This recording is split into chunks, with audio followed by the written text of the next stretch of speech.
Welcome everyone. This is Kathy Jeffrey speaking. I'm the facilitator, or I should say moderator for the session this evening. And we'll get going in just a few minutes. Thanks for coming on tonight.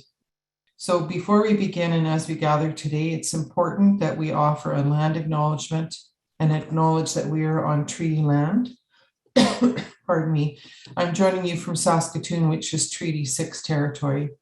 We pay our respects to the First Nations and Métis ancestors of this place and reaffirm our relationship with one another. So I'll just summarize the background of our work here. Partners in Pain grew out of the Improving Pain in Saskatchewan Collaborative Research Project. This project aims to give pain a voice by bringing people together to share information and plan action to improve how pain is managed in the province. The research project led to the first pilot series of Partners in Pain webinars in March 2021. The feedback from that very successful pilot was positive and led the research team to seek additional funding to help support continuation of the initiative. The project received a Community Initiatives Fund community grant in mid-2021 for an additional series of webinars, which is why we're here today. And all of this work is supported by the Sask Pain organization, which is on a mission to help improve the lives of those living with pain in Saskatchewan. And I'm actually a board member on the Sask Pain Society. Pardon me again.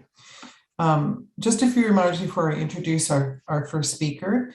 If you can please keep yourself muted while our presenter is speaking, it just helps minimize the background noise. We're certainly happy to see all of your faces, so feel free to keep your video on.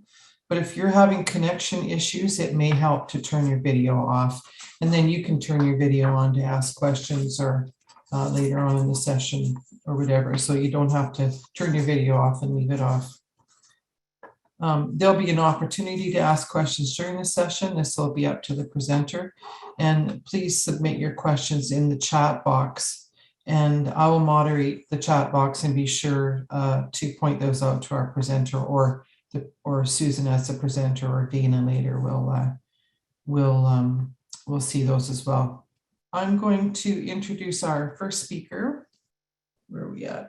And we are a little ahead of schedule, but if we get done a little bit early tonight, I just see it as a gift of time. So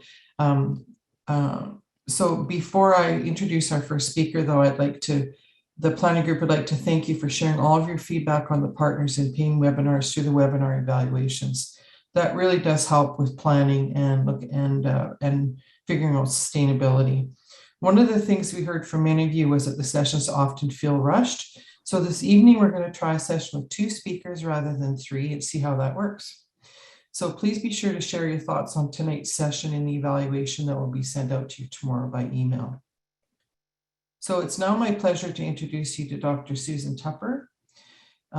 Susan is a physical therapist with a PhD in community health and epidemiology. So she's also a smarty pants. That's what that tells you. But she'll be the last person to tell you she's a smarty pants. Susan works for the Saskatchewan Health Authority as a strategy consultant for pain quality improvement. She is married with 3 adult children and an unruly sheepadoodle puppy named Dooley. And maybe Susan will show us a picture of Dooley tonight. He's pretty cute. And so I will go on mute, Susan, and hand it over to you. All right. Well, thanks, Kathy, for the introduction and for calling me a smarty pants. Appreciate it. All right. So today I will be speaking. This is one of the topics that people sent in as being a topic of interest that they wanted to hear more about. And it also happens to be an area of my research as well. So I thought I would share with you a little bit about my research related to caregivers for people who live with pain. So I've titled this one, Supporting the People Who Support the People Who Live with Pain. So we'll see how that goes. And then you'll hear from Dana after me with another wonderful art therapy session. So some of what I'm going to be sharing today is information that you can find with other published research, but I'm also going to be sharing some of the research that I've been doing. And that research has been focused on people who live with chronic pain who also have dementia, and the caregivers who care for them. So I just wanted to acknowledge the fact that this is research that's funded by the Saskatchewan Health Research Foundation, the Centre for Aging and Brain Health Innovation, and the College of Medicine at the University of Saskatchewan. So when you can see our team members there, a wonderful group of interdisciplinary researchers from nursing, psychology, mainly nursing and psychology, and I guess me, who's in a bunch of different areas. Acknowledge our research partners as well. And so with this research, we asked the question, we did interviews with family caregivers and people living with dementia, and we asked the question of what are the ways that caregivers support people who live with pain and dementia? How do they do that? What do they do? And who are they? And so with my talk tonight, I'll be focusing not on healthcare providers, because sometimes healthcare providers are called caregivers. I'll be focusing on the family and friends who support people living with pain. All right, so, and these are the three things I'm going to be talking about. Just what is a caregiver? What does a caregiver do?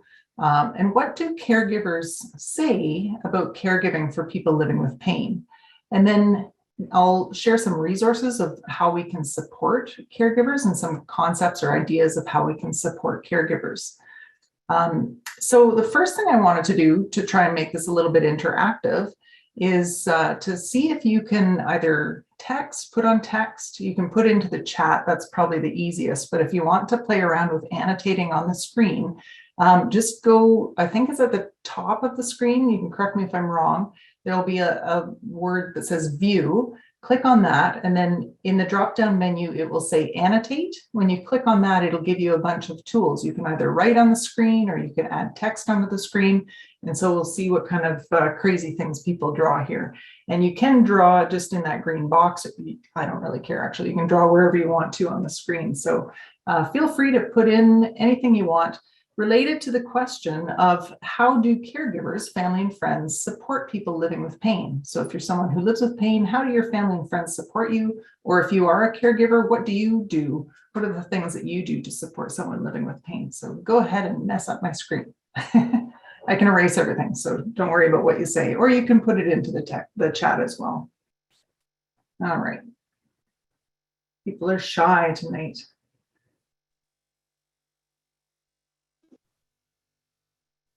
Curtis said his sister visits. That's great. So company.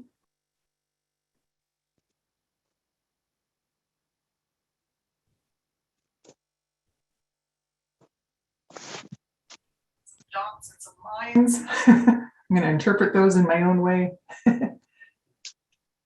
Check in with you. Yeah. That's good. Phone. Yeah. And phone calls, yeah, that's great. And my daughter recognizes when I'm in severe pain and can remind me to sit and rest. Yeah, so just that reminder, kind of almost like being an advocate or reminding you of when it's time to take rest. That's great. Any other thoughts or ideas that people want to share either in the chat or writing it down? Feel free to unmute yourself too, and you can share verbally as well. So very supportive. That's great.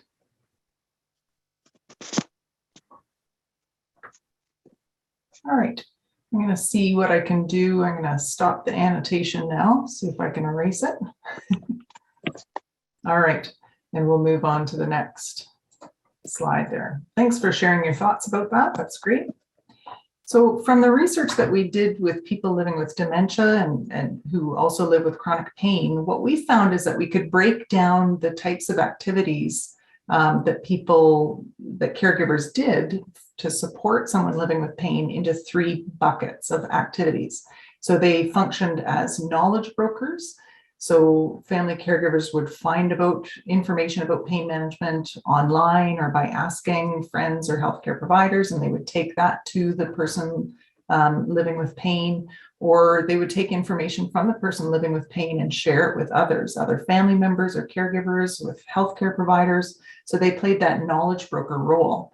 They also acted as advocates. So they would stand up for the person living with pain and say, hey, something's got to change. So one person mentioned that the daughter would step in and say, hey, you've got to rest. You're in severe pain. So that's kind of that advocacy role, but also advocating with healthcare providers saying, please don't ignore my mom or dad, or please don't ignore my spouse. Like, this person needs help. And then the third way that family caregivers supported people living with pain was the instrumental support. So some people talked about that of the providing company, or helping with reminders for medications, or Kathy mentioned planning something fun for when they're having a good day. So those instrumental supports of just being there, helping them with the everyday, day-to-day activities of pain management, setting up hot packs, providing massages. Some people did those kinds of things as well. So those are the three buckets of activities that we found in our research that people did, that caregivers did to support people living with pain. So the next couple slides of what I'm going to talk about, I just have this kind of warning slide here, because I want to acknowledge the fact that it can be uncomfortable for people to hear the next little bit of what I'm going to be saying. And I just wanted to bring your attention to the fact that it's not bad news. If you hear the first little bit and it creates a little bit of a panic mode in you, take some deep breaths and stick with me until I finish the next few slides, because the news is actually good, but it can be uncomfortable to hear some of the initial pieces of what caregivers think or feel about caregiving. So stick with me. So some of the possible effects, some of the things that research has found about caregiving is that caregivers can face a lot of stress. They can face mental, emotional, physical strains from caregiving. They're more likely to have depression, exhaustion, and they report inadequate resources to provide care for people living with chronic pain. They report poor sleep, poor eating and exercise habits. They find that they prioritize caregiving over self-care. So things like they'll postpone their own medical appointments and find that their own health is getting worse because they're prioritizing caregiving. So that's all bad news. Let's move on to the next slide. What caregivers say about caregiving is that they do also experience the same losses. So people living with pain will report that they've lost employment, or they're having difficulty going to social events. And quite often, especially for spouses who are caregivers or intimate partners, they'll find that they experience those same losses. They're not being invited to social events as much, or they don't feel that they can go because the person living with pain can't go. Their total family income is decreased because the person living with pain can't work.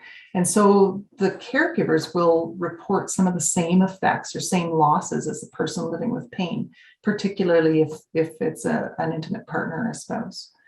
So, and many caregivers also live with their own chronic health conditions, including chronic pain. In our study, about 60% of the caregivers also lived with chronic pain. And that has good things, if I can call it that, and bad things. Number one is they were familiar with pain. They recognized it early. They were familiar with how to manage pain, and they could support the person that they were caring for with their own knowledge about pain. But of course, it's hard to do things when you're living with chronic pain. It's hard to support other people.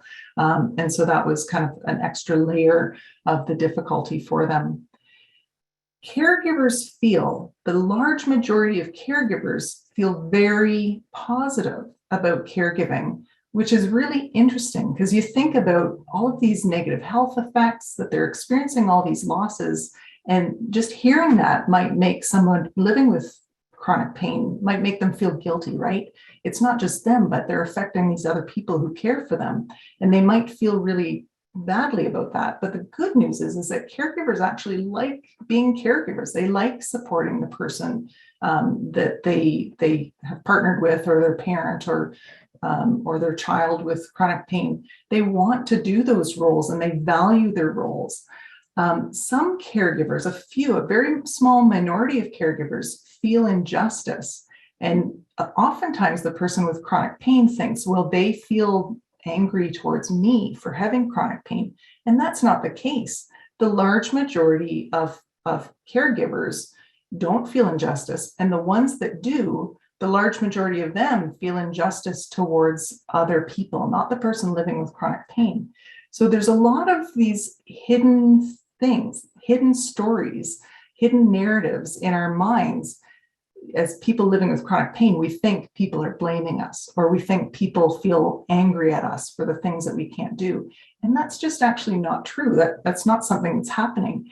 Caregivers value their roles. They want to support the person living with pain, but quite often they don't know how to do it. And that's where some of the sense of inadequacy comes in, or the sense of frustration can come in when they want to do things, but they don't know how to best support the person living with chronic pain, either because there's not that open communication, or just they don't have the knowledge. They don't know enough about pain and pain management to be able to support the person that they're caring for. And so the burden of chronic pain that leads to those negative health outcomes that I talked about earlier quite often depends not on the pain that the person has, but it often depends on the feelings and the beliefs that people have, both caregivers as well as people living with pain. So the greater the sense of injustice and anger that the person has, or the greater their worries about the future are, and these are the internal beliefs and things we tell ourselves, the worse those are, then the worse the burden is for caregiving. So it's something really interesting to think about, that you can't necessarily change the pain. You can't necessarily change how impacted somebody is with pain, but you can possibly change the way you think about it. And that may affect the caregiver's health and the relationship with the person who lives with chronic pain. So some of the untrue and unhelpful beliefs that caregivers may hold is they think that they might be selfish when they put their own needs first. They're worried that, if they take care of their own needs and their own goals, they're frightened about what that means for the relationship or how that might be perceived. They think that if they ask for help, that they're not a good caregiver.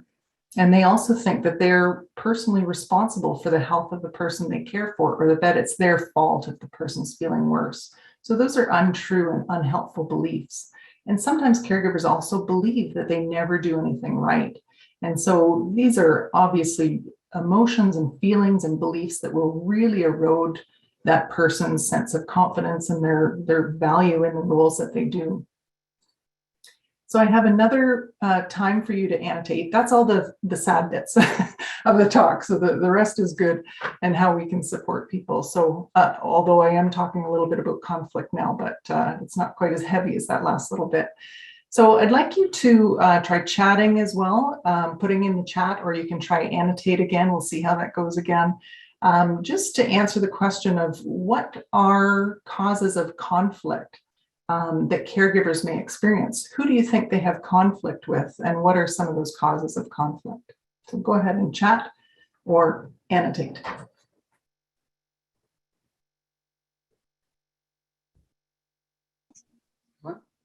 Hi, Tom and Shirley. I prefer chatting and the other stuff, but both Shirley and myself were caregivers for our parents, and it made it a lot more difficult when the one passed away on both sides. And we were very happy and proud to be a caregiver, and the understanding that we had for it and respect that everybody should have for an elderly person.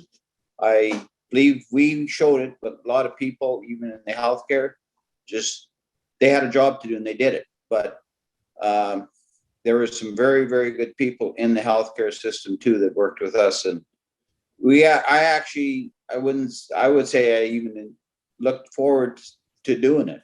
And we had a good time, like with both of our parents on both sides. And it was life, and it was good. That's wonderful. And what a great sense of pride and accomplishment, hey, of being able to provide care and knowing that you can meet the needs of the person living with pain, or your parents, as the case may be, and you know them well and possibly can provide that care better than anybody else. So that's great. Thanks for sharing. So some people have put in butting up against barriers in the healthcare system. Yeah, that's certainly a sense of a source of conflict of the lack of resources or the inability to easily access the resources, sometimes conflict with healthcare providers, conflict with work or other family members. Yeah, so that's something we found in our research for sure, is that people encountered conflict with other family caregivers, as well as people living with pain. And yeah, challenges of just trying to navigate all the busyness of the day of work and other things that you have to accomplish, and trying to meet the needs of the person that you're caring for. Yeah, and Donna shared experiencing anger. Yeah, so that internal conflict as well, and frustration because she can't do what she wants to do. Yeah, so certainly those internal conflicts. And then I'm not sure what that says on the screen. But if the person who wrote that would like to share. Oh, outings. It's outings. It's not mine, but it's outings. Outings, okay. So does the person who wrote that want to share what they mean by outings as a source of conflict?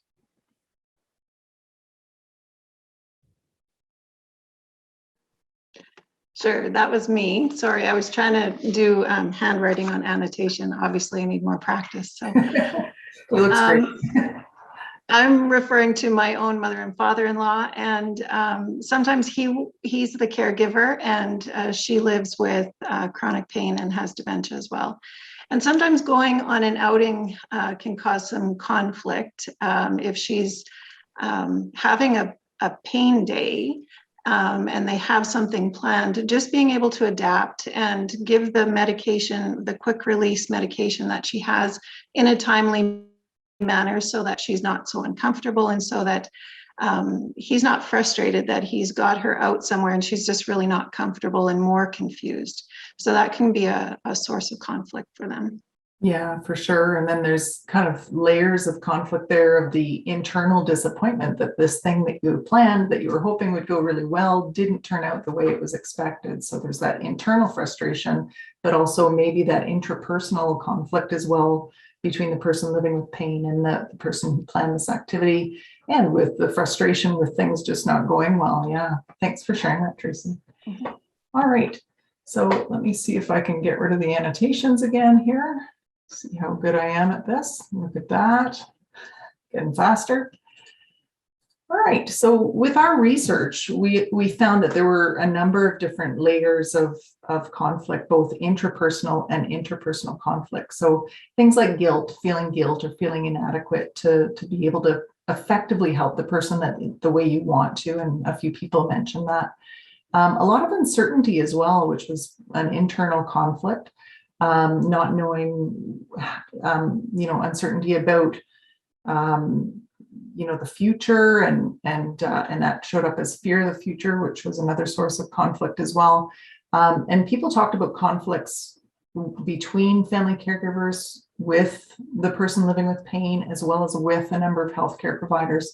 So there's lots of different places where you can run into barriers and challenges where you need to maybe challenge your beliefs, your own internal beliefs, and why you're feeling a sense of guilt, or is your fear of the future truly an accurate fear, and places where better communication may help to alleviate some of these problems. So one more a chance to scribble on my slides here.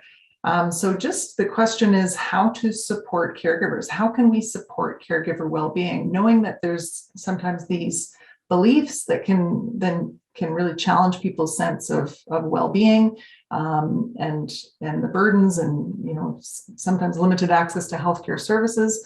And what are ways, and maybe lack of knowledge, what are some ways that we can support caregivers? And again, you can scribble on the annotate on the slide, or you can write in the chat and I'll just read out what you say, or you can unmute yourself and speak as well. Hey, Susan, it's Dana. What about support groups directly for caregivers themselves? That would probably be great. Yeah, great idea, Dana. Support groups.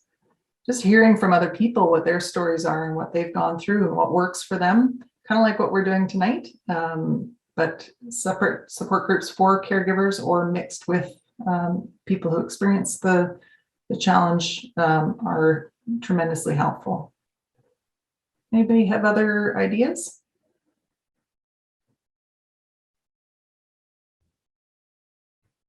Yeah, let the caregiver help. Great idea, Donna. Yeah, sometimes we feel guilty as people living with pain. We feel guilty about asking for help, or we feel guilty about needing anything from anybody. We want to be independent. We want to do it ourselves, but it's okay to ask for help.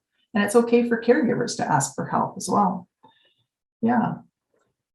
Family support, SASC abilities. Yeah, that's a great support system, Tracy. And then dementia enrichment programs are helpful. Yeah, for sure. And then Kathy said connecting caregivers with resources that might help their own goals and circumstances. Yeah, that's great.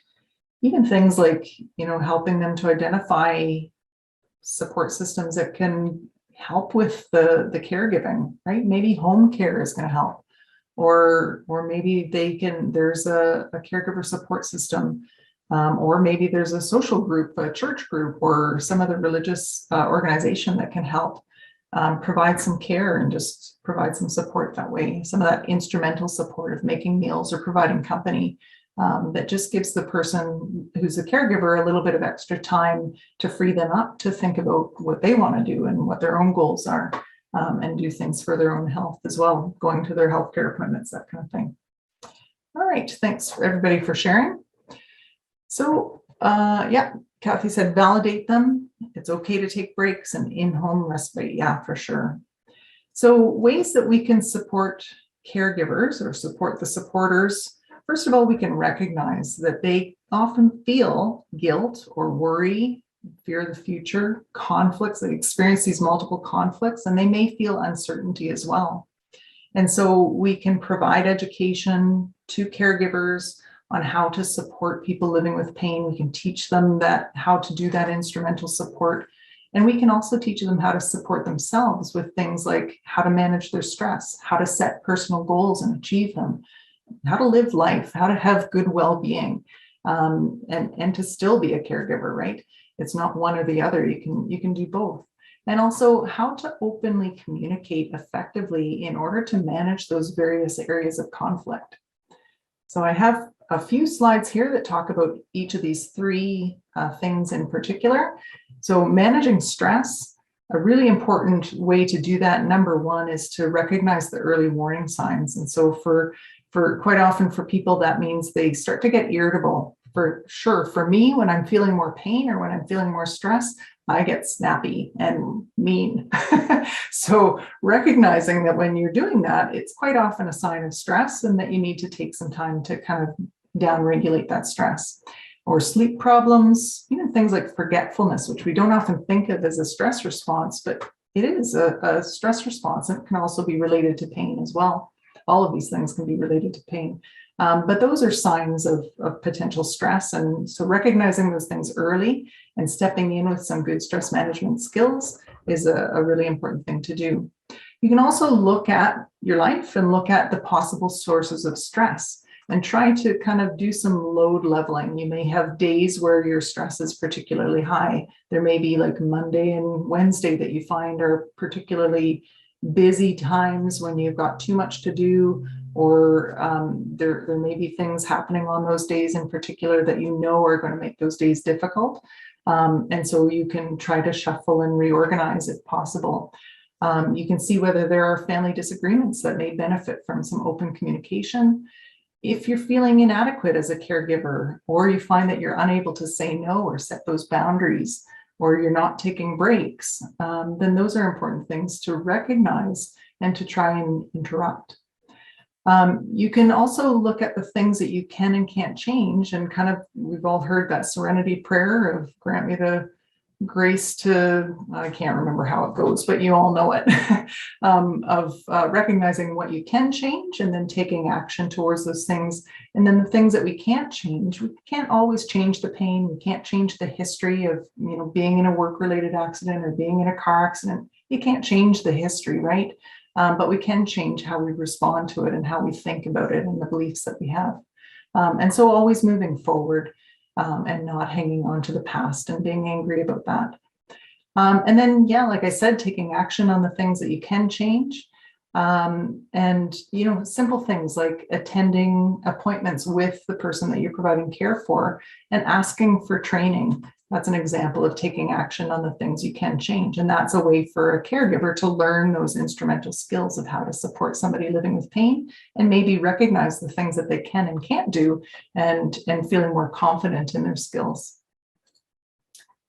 The second thing you can do as a caregiver is to set personal goals, things that you want to accomplish in the next 3 to 6 months, which would be kind of an intermediate level goal.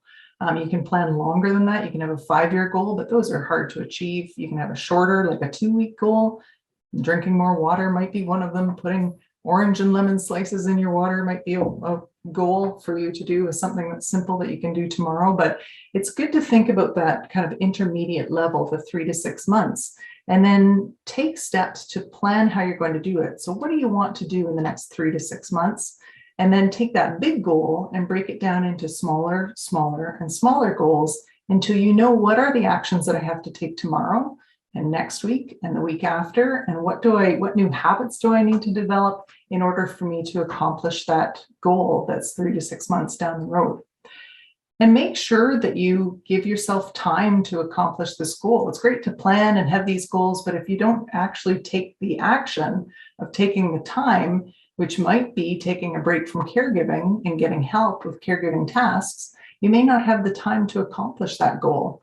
Or you may be able to steal time from other things. You may find that your time on social media or your time watching television is taking up a lot of time, and you could transition from that into something like doing art therapy. Maybe that's your goal for the next 3 to 6 months, is to create a piece of art, something like what Dana shows us. And so you can take those steps to start making new habits and start taking steps towards those goals that will give you that sense of accomplishment of the personal goals. And then the third thing I wanted to just share a little bit of information about was open communication. So again, I'm not a psychologist, so there's other people out there who can teach you a lot more about this than I can, but these are some of the things that are found in the literature. So things like using I statements when you're communicating with someone instead of you statements, instead of you made me feel whatever, personalize it. Say, I am feeling angry instead of you make me angry or you made me angry. So just those I statements help give that ownership to your feelings. And then that helps just identify the fact that you're not blaming somebody, you're owning your feelings.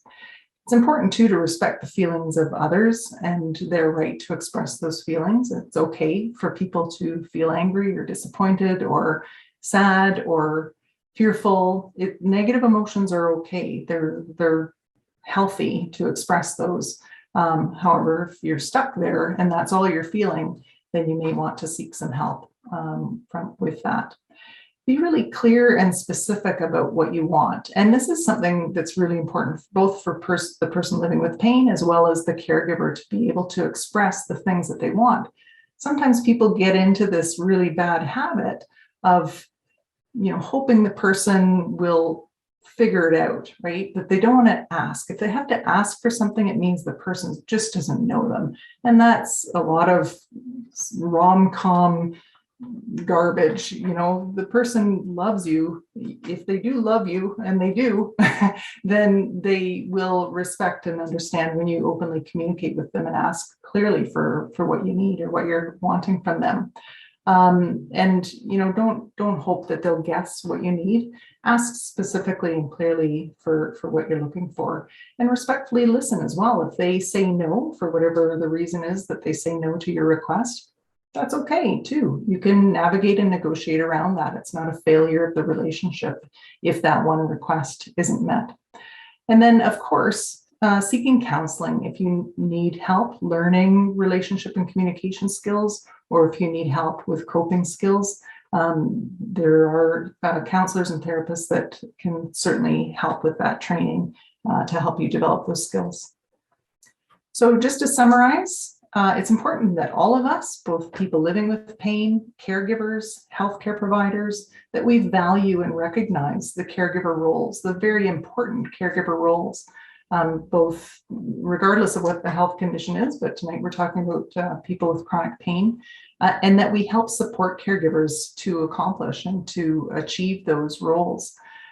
It's important too to recognize that it's not just only about the person living with pain, it's about the whole family. So the partner, the parents, the child, the friends may be experiencing similar losses as well, and to help people to navigate around that. It's important for people living with pain and caregivers to be honest about their emotions without placing blame, and recognize that caregivers may feel guilt or may feel uncertainty, or they may experience conflicts in a variety of places and fear about the future. And we can help support them with accurate information, with training, and open communication, with social support. Somebody mentioned a social support group for caregivers. And help recognize that personal goal attainment and self-care are really important parts of being a caregiver, and we need to support people to accomplish those as well. So I've listed a bunch of resources here, and these slides will be made available to the attendees, and also we'll, in the email that we send out, all this whole list is available that people can go and read more information about all of these things. Pain BC offers the support for family and friends of people living with pain. And they also provide Live Plan B, which is a training program that both people living with pain and the family caregivers can go through to learn more about pain and how to manage a number of the things that I talked about tonight. And then I've listed 4 different blogs there that provide really interesting information about caregiving and supporting people living with pain, both how you can be a supporter as a caregiver, as well as how you can support yourself and how you can protect your own reserves as a caregiver. So a bunch of resources there for you to take a closer look at. And then I just have a lovely picture of Piggy's Cove in Nova Scotia that I like. So that is my presentation, and I am open to hearing people's questions, although I do recognize that in order to be on time, we might have to move on to Dana's talk here, and we can leave questions to the very end. I'm happy with however you want to proceed, Kathy. Great. Thank you, Susan, for that very interesting presentation and for facilitating discussion throughout it as well. I think people had a chance to give feedback. We do have 1 minute if you would like to ask a question or put your question in the chat. If anyone I'm just looking for anyone wildly waving their hands or putting their hands up. Do they have a question?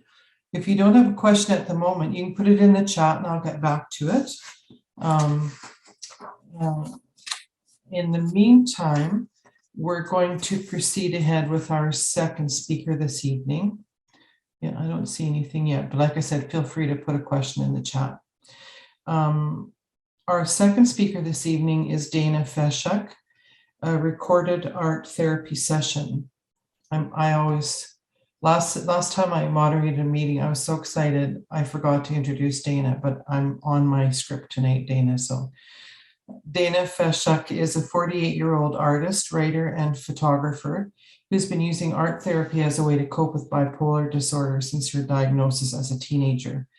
In the last 10 years, art therapy has also helped Dana to manage her chronic pain from complex regional pain syndrome, fibromyalgia, migraines, lipedema, and a whole host of other health issues.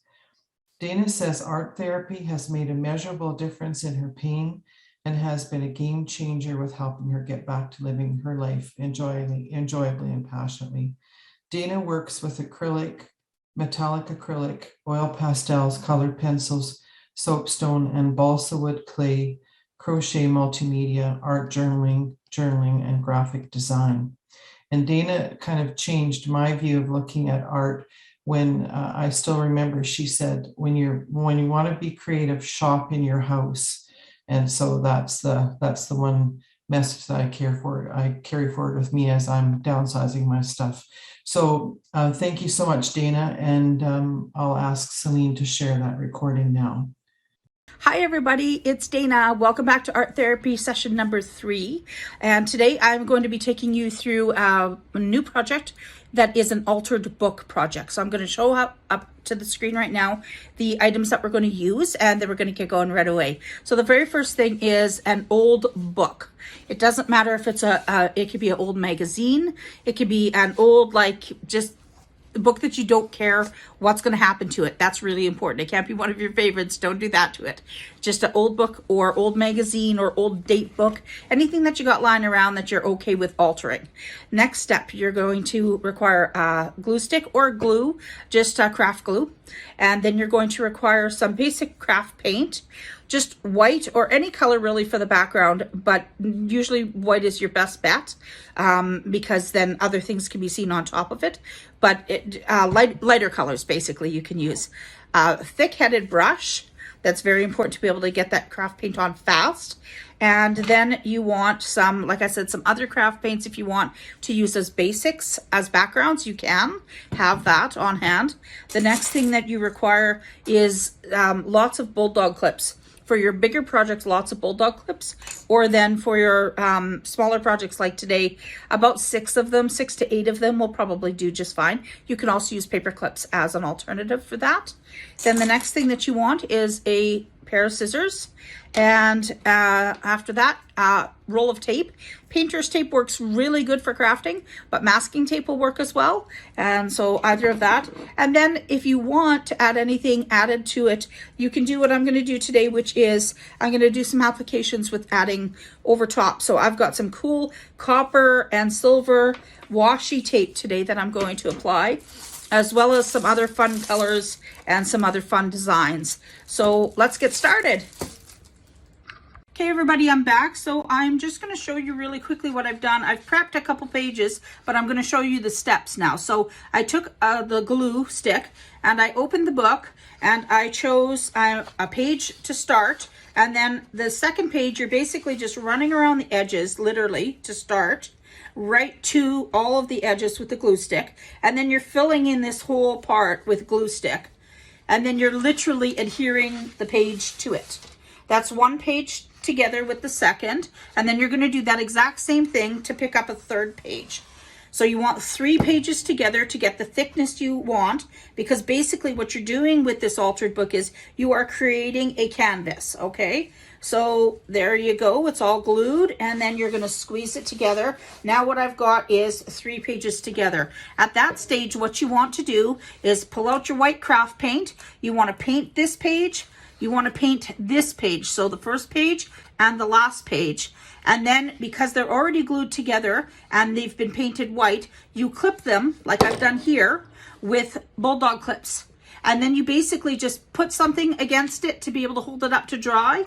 And you can see here I've got now 1 canvas, 2 canvases, 3 canvases, 4 canvases. Just by doing 6 pages together, you've got 3 here glued together, 3 here glued together, and now you've got your pages in your book that you can alter. Okay, after you've done that and they've dried, you go back. This page is still a little bit damp, but this page is ready to go. So all I do is I go back and you can stay and apply things on this without removing the bulldog clips. It's just raised a bit and it's harder to work around. So you might want to go back and pluck your bulldog clips off. And once you've done that, you now have your canvases to work with. Okay, pretty simple stuff, pretty easy to do. I really hope you guys like this, because this is a lot of fun for me to be able to do this one with you guys. Next step, we're gonna do our canvas.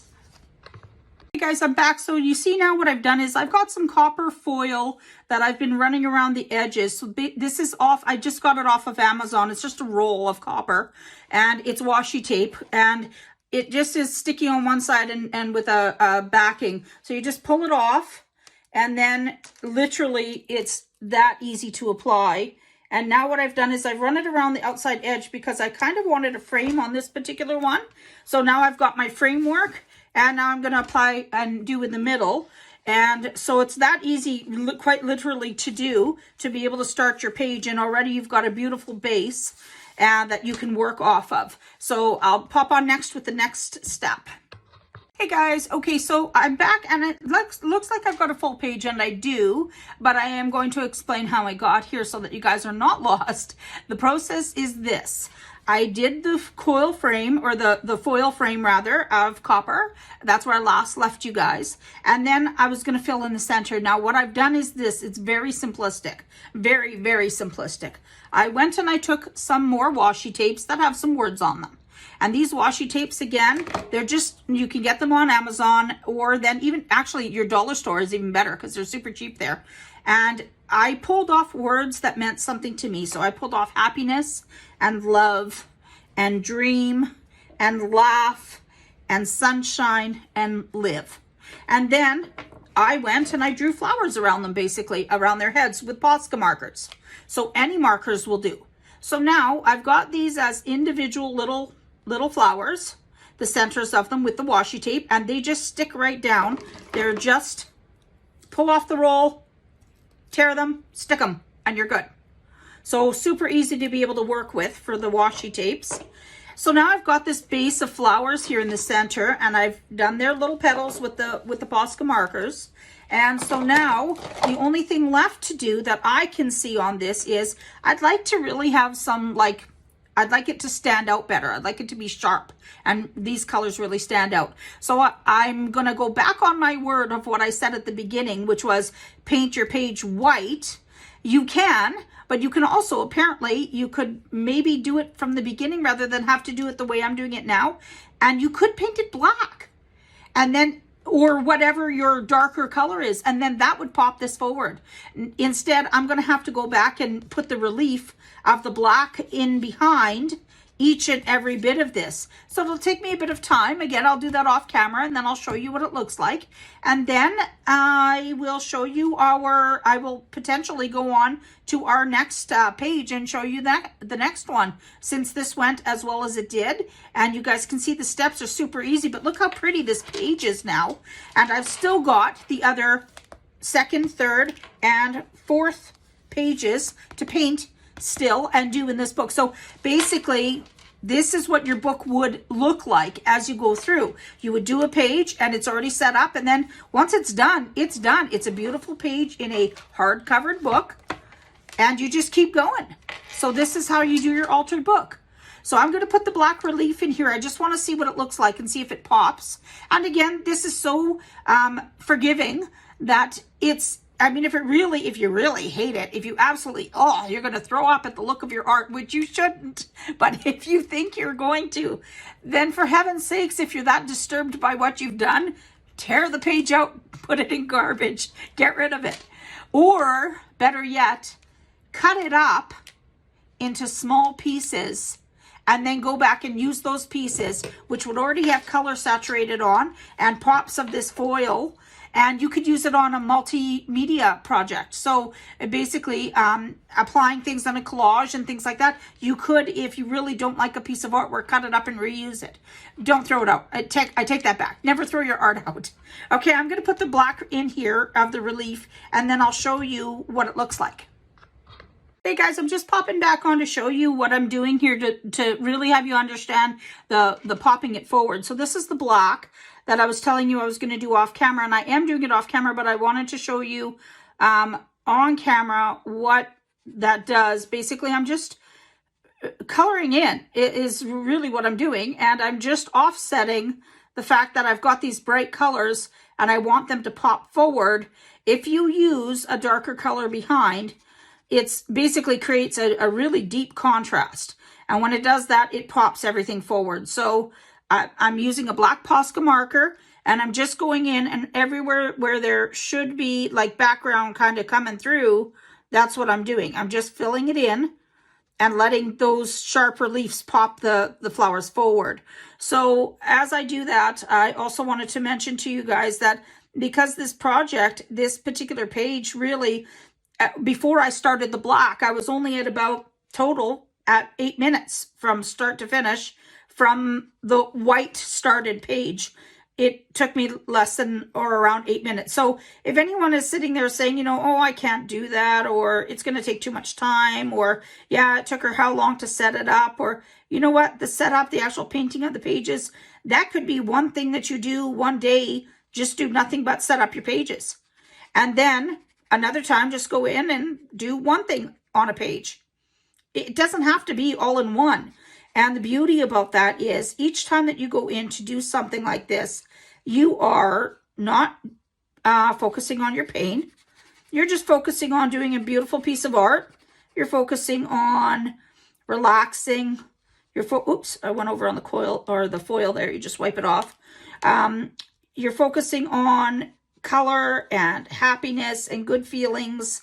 Or for that matter, if you come in and you do a page of rage, you can do that too.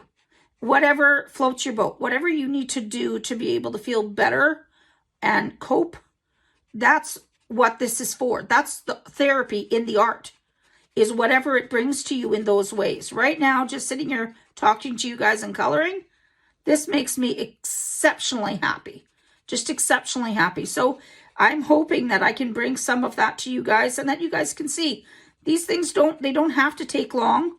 They don't have to take expensive stuff. Like I said, the dollar stores, the washi tapes. What if you don't have washi tape? Well, no problem.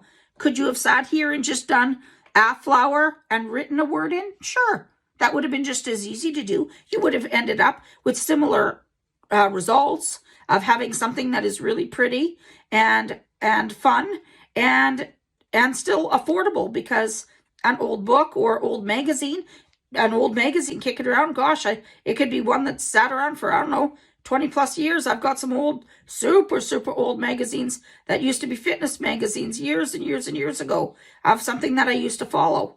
I don't follow that anymore. I can't hardly anyway with my chronic pain. So I decided to make something positive out of it. Instead of looking at them saying, oh, what I've lost, we'll turn it into something that is a joy and something that will be of a benefit to you. So you can see here, this is super easy. Super easy. It's not taxing me in any way. It's making me feel super happy. And just a little bit of time spent like this on either a cold or a rainy day or even a sunshiny day. This is a super easy project to take out to a deck or anything like that. And you can, super easy to carry around anywhere in your place, basically, because really it's small. It's easy to be able to maneuver, and it's not hard to be able to lift or hard on your body to be able to do. So I just wanted to pop on and show you that I was in fact working on this, that no one is doing this off camera, and I'm just showing you it. It is my actual work, and I wanted to show it to you because you would see the process, but I also wanted to talk to you about the things that are the art therapy things. These are the reasons why I do this. Makes you happy, gets those good feelings going, fills my time that I'm not spending thinking of pain. I'm just working around it, working through it, and I'm producing some really neat and original artworks as I go. So I'm going to finish this up, and you'll see it right away. I'm just going to go over probably the petals one more time of the red outline that I've got, and then I'll show you again. Okay guys, I'm back. So I filled in the back with black, and it did do exactly what I wanted. It gave that sharp relief, popped my flowers forward. I've gone and I've signed my artwork, as I always do at the end of each session. But I wanted to still just mention a couple things. So this to me is fun. It's bright flowers. It's happy. It was easy to do. It took my mind, as I said, off my pain. And I was able to share this with you guys of a simple project, yet that you could continue this whole book. This is a thick book. So you've got a lot of opportunity to fill this book up with beautiful pages like this, and just keep going with it. The next one that I do, the next page is probably going to be maybe a different bouquet, or maybe I'll go a different direction altogether. I could do an attitude of gratitude page and do nothing but that. You could do this as this was a altered book, but if you continued in the same vein, you could turn the page and you could do a art journal and do a picture and then write some words next to it. Write what you're feeling, or write what means the most to you that given day. And again, it fills the pages with glorious color, and it's a beautiful pastime. It's a beautiful way to get through your day. And like I said, it's a hardcover book. Close it when you're done, take it and go. It's going to protect your artwork. That's what it looks like on the spine. You can tell which pages are used, which pages aren't. You got a long way to go in that book. You got lots of options for painting and scroll. You could do nothing more than just even doodle if you wanted to. Now, the next page here could be just, you could pull it out someday and you just might have maybe even nothing on your mind, but you could just simply sit here and quite literally pull out a pen, even a regular big pen, and just, I don't know, you could start doodling. You could do little whirligigs. You could do a pattern within. You could do just start doing something that is going to keep your mind active, keep your body going, keep you not thinking of your pain, keep you focused on something just fun and easy to do. Create something that is different, create something that is special, create something that is, I don't know, really makes it be where you're engaged in that state of flow that I've talked to you about so much before. Just simple little things. They don't have to mean anything to anyone. Anyone taking your book and looking at it might just see nothing but art. But for you, it might have gotten out some anxiety, some angst, some frustration. Again, working away from your pain in that state of flow. Anything that you would do is going to be worth your while to do. Anything, absolutely anything. You could, like I said, you could do a page of rage if you wanted to get that out. You could pick dark colors and reds and just and blacks and just go to town that way and just get it out. You could do picking other colors that bring you immense joy and just work in those colors. Whatever makes you happy, truly what makes you happy is essential. Absolutely essential to spend time making yourself happy. God, I hope I spelled that right. So now gratitude, this page is going to be, I've already kind of started it. I'm going to fill this in next time, and it's going to be not necessarily with you guys next time, but next time for me when I'm working in here. This is going to be my gratitude page.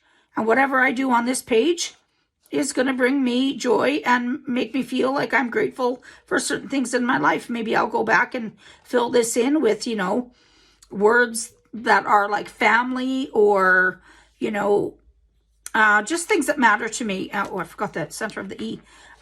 Just things that matter to me, but that's a starter page. And in the end, the other thing to remember is if you don't like, again, what you want, what you've done, there always is this. Go back and paint over it. Let it dry again. You can reuse any of these pages. If you didn't like this in the end, you can go back and apply paper over top of it. You could pull out a page from back here and put it over here and just go again. It's so it's so forgiving, you guys. Like it is a great way to be able to focus your energy and your time on something like this and just stay in that state of flow. I'm so grateful that you guys could be here with me. I really hope you enjoyed this. It was a simple one, but a fun one. And I'm glad you guys were with me. Thanks so much for your time. Bye. See you next time. Thanks so much, Dana. That is very fun and cool. I've never seen anything like that before, but it's giving me some good ideas. And I think you'll see from the chat how much people really enjoyed your demonstration and really just enjoy your spirit. I'm so grateful to you guys for being here. And I will say, I'm so sorry. The thing, I got a new phone and I can't find the chat options. I was frantically trying to respond. I only got a few that flashed up on the screen. I missed half of them. I'm so sorry. Well, the chat option will be part of the recording, and maybe we can provide you with that, Celine. Provide Dana with a copy of the chat. Yeah, okay. That would be great. That way I can get back to anybody. Yeah, just so you can see the comments, and just because I wanted to keep us on time, we're a couple minutes over. Then we'll get Celine to send that to you, and then you can connect with people if you would like to. But I want to thank both Susan and Dana for sharing their time, expertise, and insight with us this evening. And also a big thank you to everyone who's on tonight for being here for this important session. The recordings of the webinars will be available on the SaskPain website.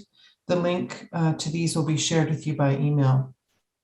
The email will be sent to you tomorrow with any slides that our speaker will be sharing, handouts on the activities, and other helpful links. It will also include a link to an evaluation. And again, as I stated, please be sure to complete that, provide us with your feedback. That really helps with planning going forward. The next webinar is scheduled for Wednesday, February 2nd, Groundhog Day at 2 p.m. And our theme for the webinar is Impact of Culture on Pain. And we would thank you in advance for sharing information about this webinar series with your family, friends, and social circles. The more, the merrier. And thank you again for attending. Thanks again to Susan and Dana.